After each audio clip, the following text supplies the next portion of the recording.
Eu sou o Cleiton Monte e esse é o nosso Análise em Foco, um espaço semanal para reflexão objetiva, clara e compreensível. Eu vou comentar um pouco hoje sobre o aumento nos valores do fundo eleitoral, que foi aprovado por deputados e senadores dentro da Lei de Diretrizes Orçamentárias para 2022.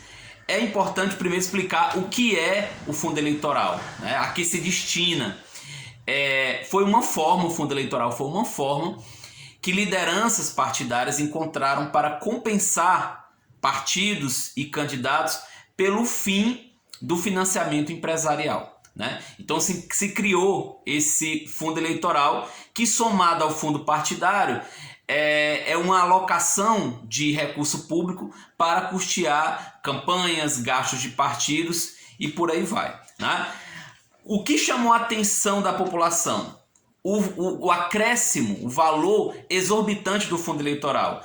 Foi um aumento de 185%. Só para a gente ter uma ideia, em 2018, o fundo eleitoral ele foi de 1,7 bilhões, em 2020 de 2 bilhões, e a proposta do Congresso Nacional para 2022 é que o fundo tenha um valor de 5,7 bilhões. Né? Então isso chocou a população, foi muito noticiado pela imprensa, principalmente levando em consideração o momento econômico, sanitário, de ajuste, de sacrifícios em que a gente vive, né? Mas aqui decorre, por que se tem esse fundo eleitoral tão exorbitante, por que ele foi aprovado, quais são os encaminhamentos? É sobre isso que eu quero comentar um pouco.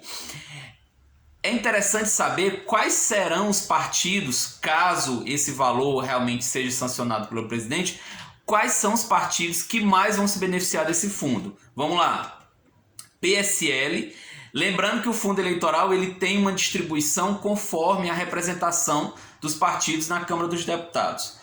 PSL, primeiro lugar, depois PT, MDB, PSD e PP. Então isso torna esses partidos mais estratégicos ainda para 2022, porque eles vão ter mais recursos, né? E claro, mais recursos eles vão poder contribuir para as campanhas dos seus deputados e para as campanhas também majoritárias. Segundo o movimento Transparência Partidária, se essa norma for aprovada, se essa lei for aprovada, o Brasil vai se tornar o país campeão na alocação de recursos públicos para campanhas.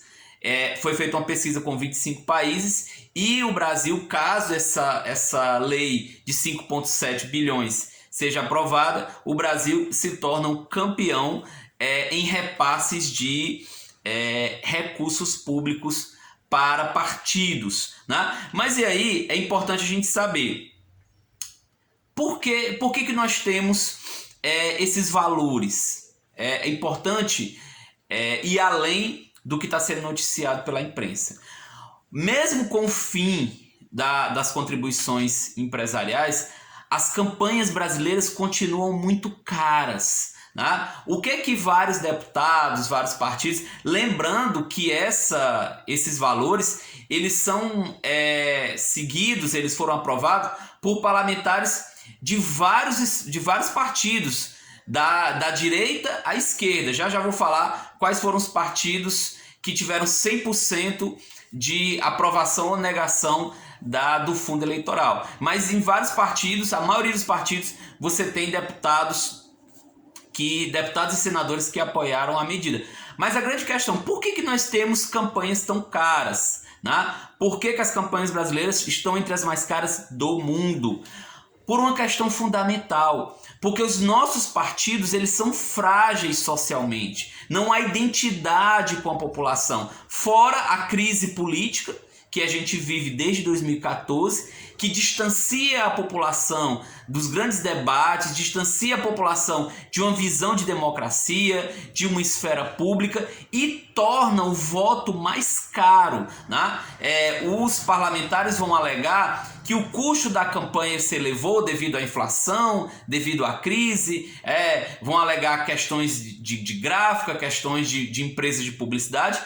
Isso ocorre ok? Mas também você tem um problema de identidade da população, não há uma identificação, há um distanciamento de vários grupos sociais daquilo que está sendo debatido, daquilo que é defendido por partidos. Há esse fosso, isso é uma crise democrática muito importante, né? Então essa é a raiz do problema. O que acontece? Os partidos, eles têm interesse em reduzir esse fosso, né? Eles têm interesse real em reduzir esse fosso, né? Em buscar formas de se aproximar da população, em falar realmente dos seus problemas, em tocar determinadas situações, em criar espaços de participação. Nós temos vários partidos que funcionam como máquinas de aluguel, nós temos vários partidos que são verdadeiras oligarquias, que impedem, fragilizam ou manipulam a participação de mulheres, de trabalhadores, né, das pessoas mais pobres, de negros, de populações tradicionais. Esses grupos muitas vezes não são representados nos partidos, né? Então é muito importante rever isso, porque senão você vai ter a cada eleição uma busca de um valor maior, porque para os partidos muito mais do que trabalhar para se aproximar da população, há um movimento muitas vezes para esperar receber esse fundo eleitoral para criar suas formas de rateio desse recurso. É claro que a democracia tem um custo, né? Eu não adoto aquela postura, aquele discurso demagógico de alguns partidos que acreditam na redução do Congresso Nacional, que acreditam no fim de uma das câmaras. A questão não é essa. A questão não é o fim da destinação de recursos públicos.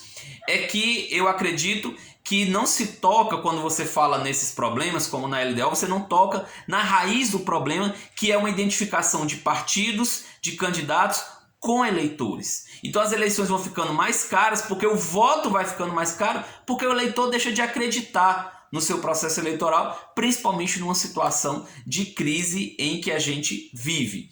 Está tendo um debate para saber se o presidente Bolsonaro veta ou não. Ele já acabou sinalizando de que vai vetar, mas isso ele já fez em 2020. Ele disse que ia vetar o fundo eleitoral de 2 bilhões, mas ele acabou não vetando. E naquela época, no começo de 2020, ele não estava numa situação tão delicada como agora, em que ele depende de partidos do Centrão, partidos que vão ser diretamente beneficiados com essa medida, com essa destinação de recursos. Então ele tem que se equilibrar. Como é que ele vai vetar precisando do apoio desses parlamentares? Então isso é uma situação bastante delicada. E aí, para nos informar, seja você que apoie o fundo eleitoral ou não, ou apoie um valor mais reduzido, né? É interessante a gente saber como votaram os partidos. Foi feita uma pesquisa, a imprensa está divulgando bastante isso. Quais foram os partidos que votaram 100% de suas bancadas votaram pelo sim, né? Pelo fundo eleitoral de 5,7 bilhões. Vamos a eles: Patriotas, PSC, PROS, PTB, Republicanos e Solidariedade. Esses partidos votaram 100% no sim. Quais foram os partidos que as suas bancadas votaram 100% no não? Ou seja, todos os seus parlamentares rejeitaram essa medida.